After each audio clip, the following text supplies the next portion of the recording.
C'est une grande vérité dans ce que dit, on tire les conclusions logiques de ce que dit M. Zimmermann sur ces propos, sur cette situation, c'est que l'effort du camp agresseur,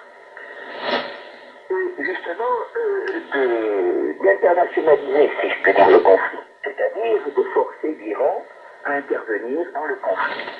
Il l'appelle de leur vœu. Quand il voudrait, il transformerait bien sûr dans la rhétorique en agression de l'Iran.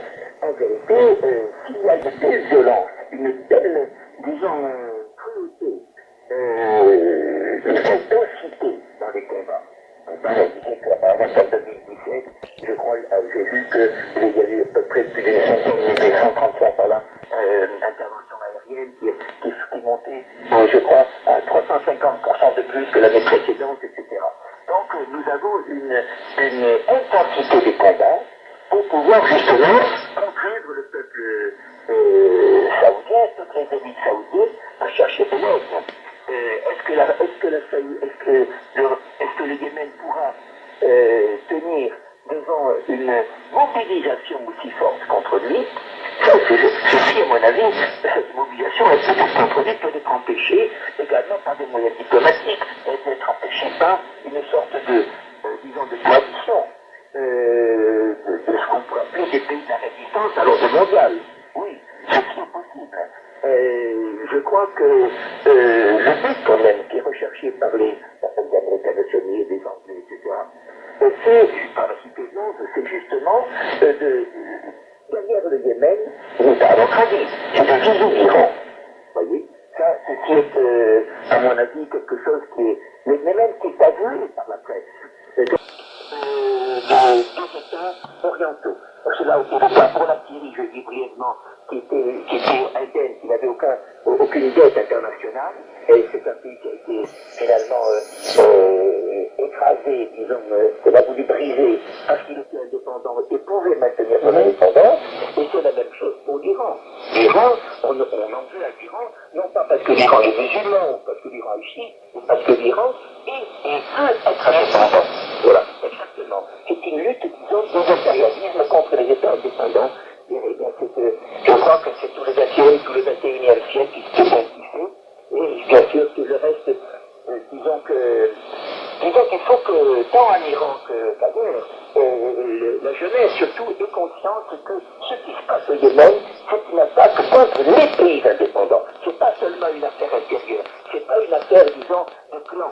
Je me permets de finir là-dessus parce que c'est quand même, je pense, important, la question du régime saoudien aujourd'hui pose des tas de problèmes.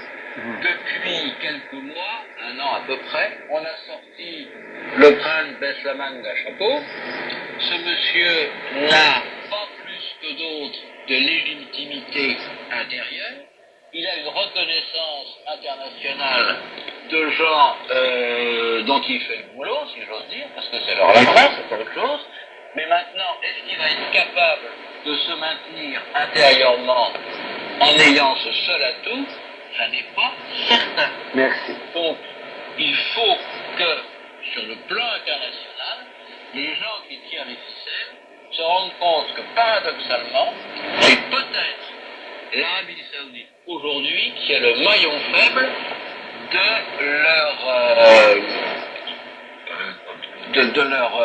de leur système à la fois invasif et conquérant sur le monde oriental, visant bien entendu l'Iran en deuxième étape. Merci beaucoup, Monsieur Flint et Zimmermann, analyse politique, d'avoir été avec moi pour cette émission depuis Paris. Monsieur Pierre Dorfiguet, philosophe français spécialiste des questions internationales, je vous remercie également infiniment d'avoir été avec moi pour cette émission depuis Toulouse. C'est la fin de l'émission d'aujourd'hui. Merci infiniment de l'avoir suivie. Je vous souhaite à vous toutes et tous une excellente journée. Je vous dis au revoir, amis, et à très bientôt.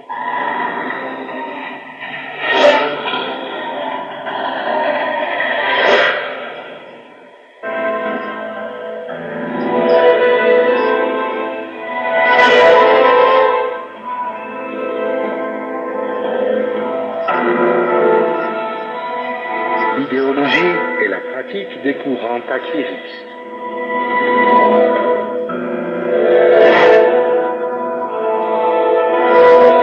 semaine, au moins 60 civils ont été tués et 120 autres blessés le 22 avril à Kaboul, en Afghanistan, dans un attentat suicide contre un centre d'enregistrement électoral. Cet attentat sanglant a été revendiqué par l'organisation takfiriste Daesh qui s'active de plus en plus en Afghanistan.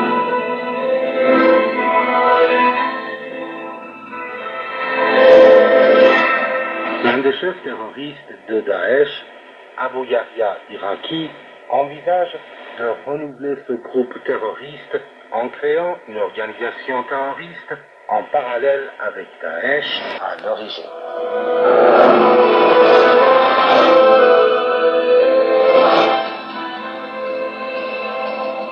Israël vient d'annoncer très fièrement l'aide qu'il a apportée tout au long de l'année 2017 au groupe terroriste takfiriste, au plus fort de la guerre de l'armée syrienne et de ses alliés contre Daesh, Al-Nusra et d'autres groupuscules terroristes.